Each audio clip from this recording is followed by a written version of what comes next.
Good afternoon to all of you. जैसा कि last class में हम लोगों ने पढ़ा था कि मैगजिम्स ऑफ टीचिंग क्या हैं, शिक्षण सूत्र क्या हैं।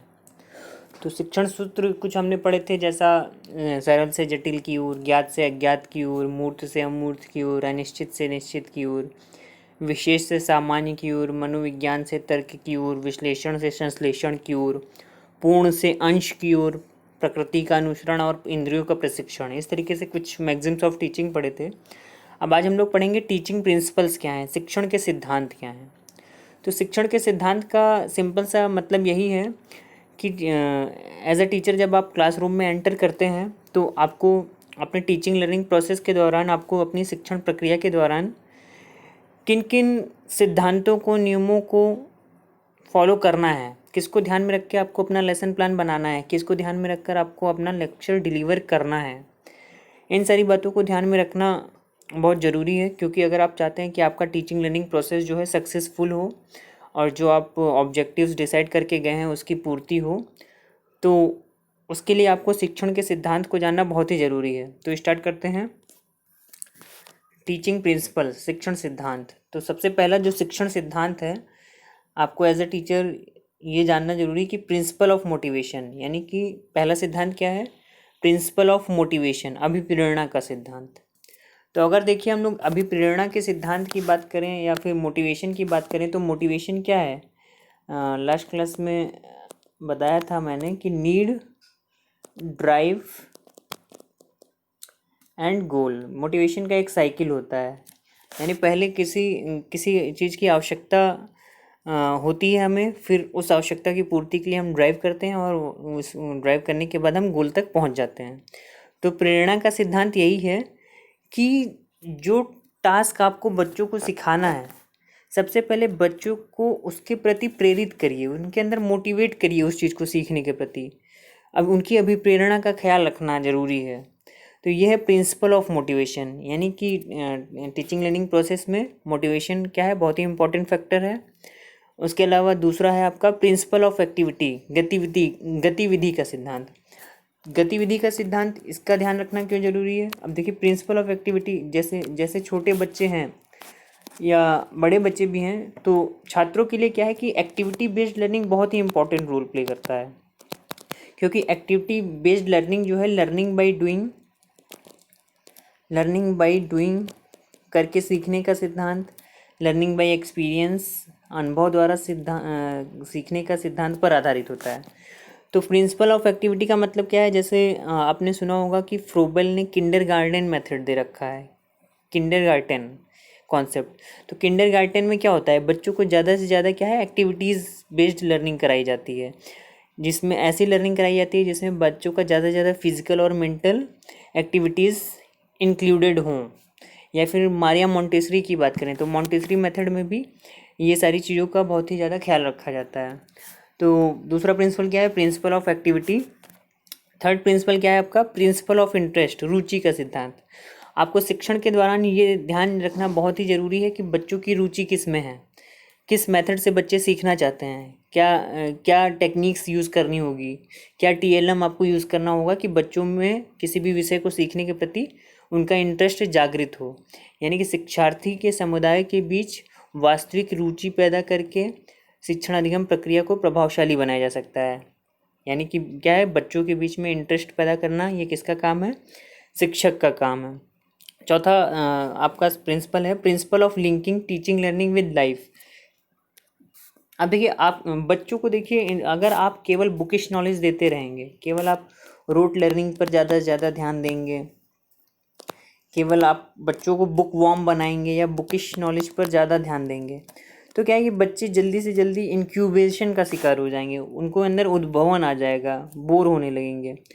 तो इस चीज़ को ध्यान में रखकर एक शिक्षक को क्या करना चाहिए कि जो भी टास्क उसको वो पढ़ा रहा है उसको रियल लाइफ से कनेक्ट करे, वो रियल डेली लाइफ से कनेक्ट करके पढ़ाए। यानी कि जो भी सिद्धांत, जो भी टास्क है, जो भी लेसन प्लान है, उसको जीवन के वास्तविक अनुभवों से जोड़ कर पढ़ाए, ताकि बच्चा क्या है कि किसी भी कॉन्सेप्ट को आसानी से लिंक कर सके और उसे आसानी से समझ सके।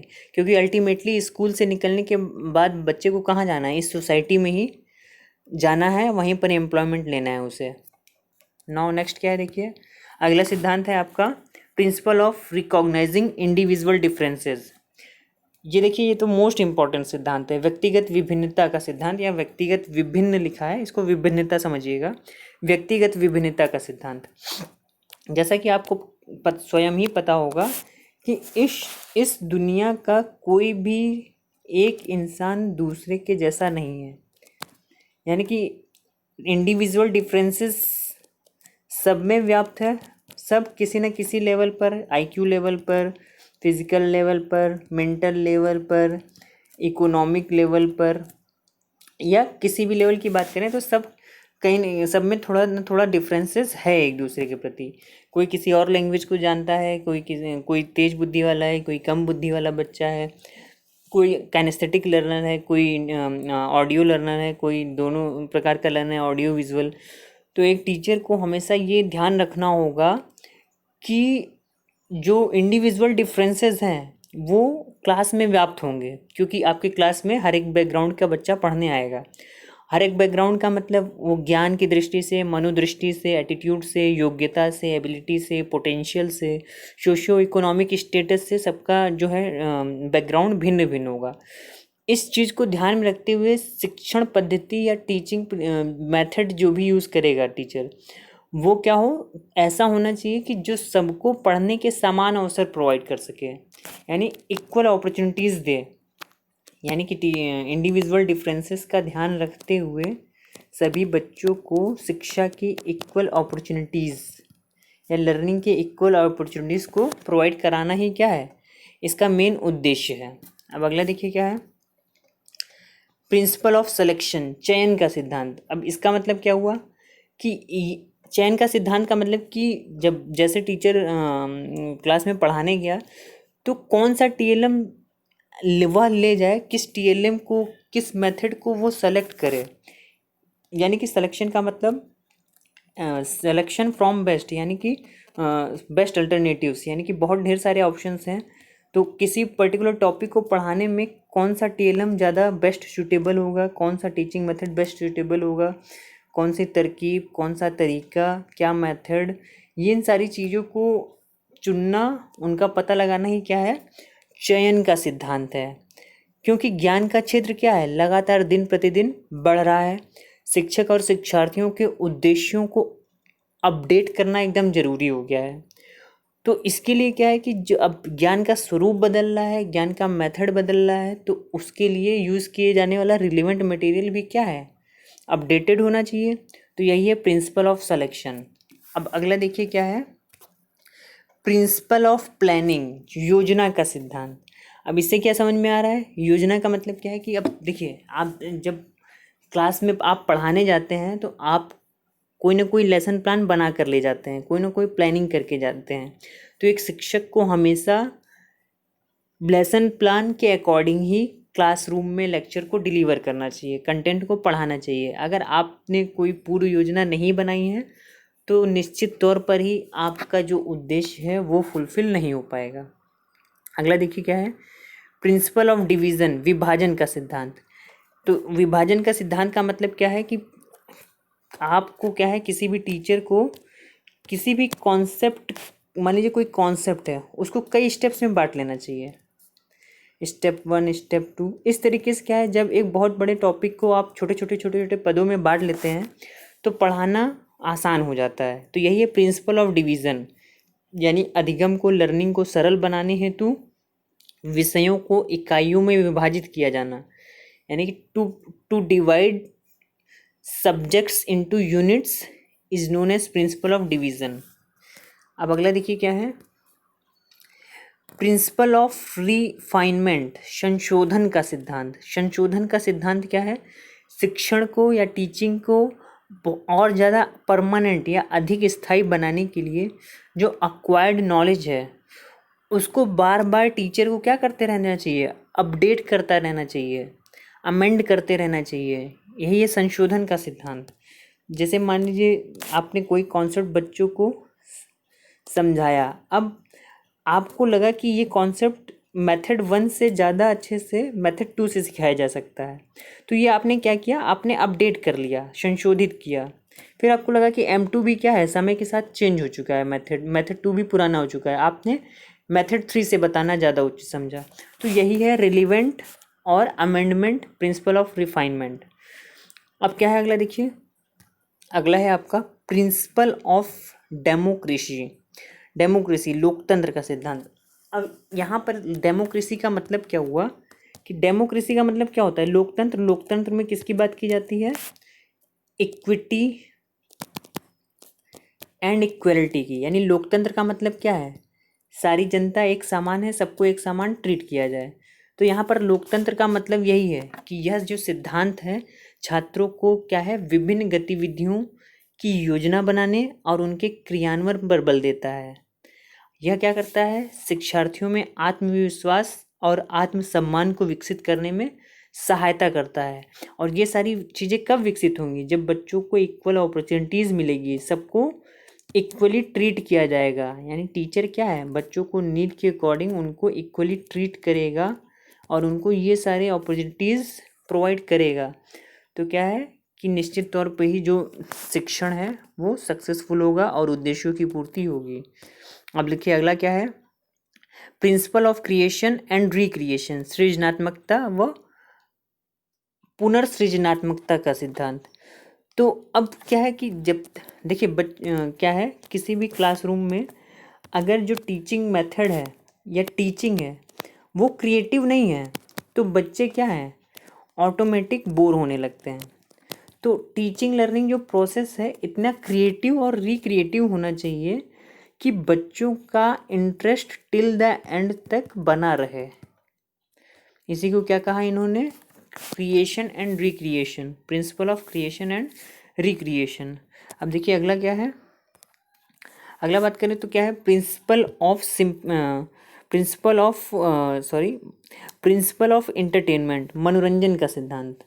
प्रिंसिपल ऑफ एंटरटेनमेंट का मतलब क्या कि टीचिंग लर्निंग, आपका जो टीचिंग है, आपका जो कंटेंट डिलीवर करने का जो मेथड है वो ऐसा होना चाहिए कि बच्चों को जॉयफुल लर्निंग का आनंद हो। जॉयफुल लर्निंग का मतलब बच्चे बोरियत ना महसूस करें, आसानी से इंटरेस्ट लेते हुए चीज़ों को पढ़ने में क्या है वो इंटरेस्ट दिखाएं, एक रास्ता दिखाएं।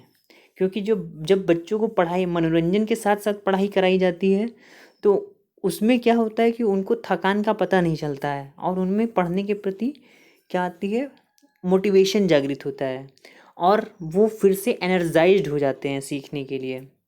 अब अगला देखिए क्या है, principle of repetition of exercise, पुनरावृत्ति व अभ्यास का सिद्धांत। तो ये नाम से ही समझ में आ रहा है कि जैसा कि देखिए थॉर्नडाइक ने भी क्या कहा है, लॉ ऑफ एक्सरसाइज दिया है। लॉ ऑफ एक्सरसाइज थॉर्नडाइक ने 3 मुख्य नियम दिए हैं, उसमें एक नियम उन्होंने कहा है अभ्यास का सिद्धांत, लॉ ऑफ एक्सरसाइज। आप लोगों ने भी सुना होगा, practice makes a man perfect and women also. तो practice makes a man perfect, यानी अभ्यास से ही क्या है कि आप किसी भी कार्य में दक्ष हो जाते हैं या दक्ष हो सकते हैं। तो इसमें भी वही चीज़ है कि बच्चों को ज़्यादा से ज़्यादा अभ्यास कराया जाए और रिवीजन कराया जाए। जितना ज़्यादा वो रिवाइज करेंगे, जितना ज़्यादा एक्सरसाइज करेंगे, उतना ही ज़्यादा आसानी से वो चीज़ों को, कंटेंट को सीख सकेंगे। अब देखिए अगला है principle of sympathy and cooperation. Principle of sympathy and cooperation का मतलब सहानुभूति और सहयोग।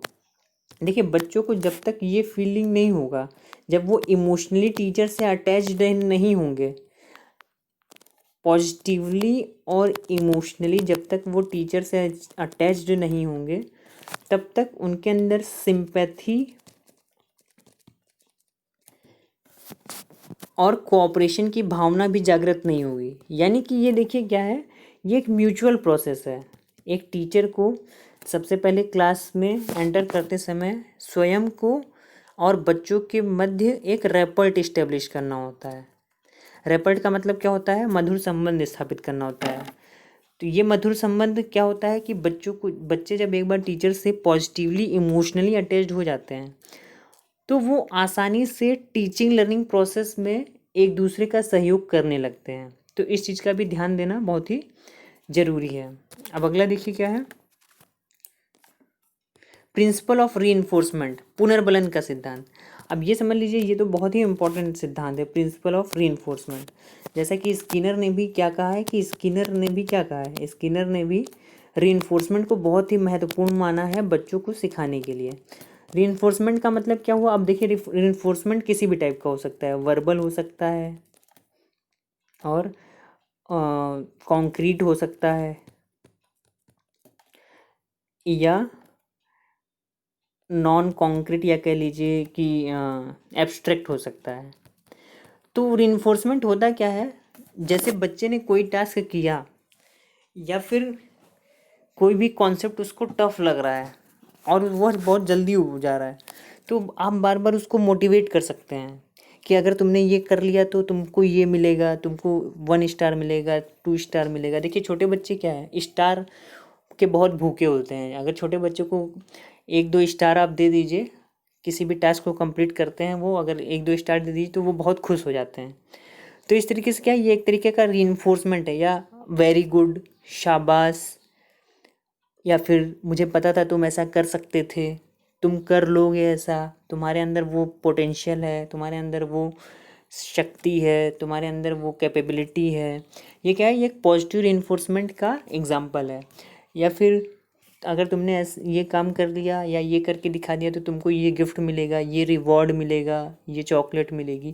तो ये क्या है, एक रीइंफोर्समेंट है। तो इसी को कहा जाता है प्रिंसिपल ऑफ रीइंफोर्समेंट।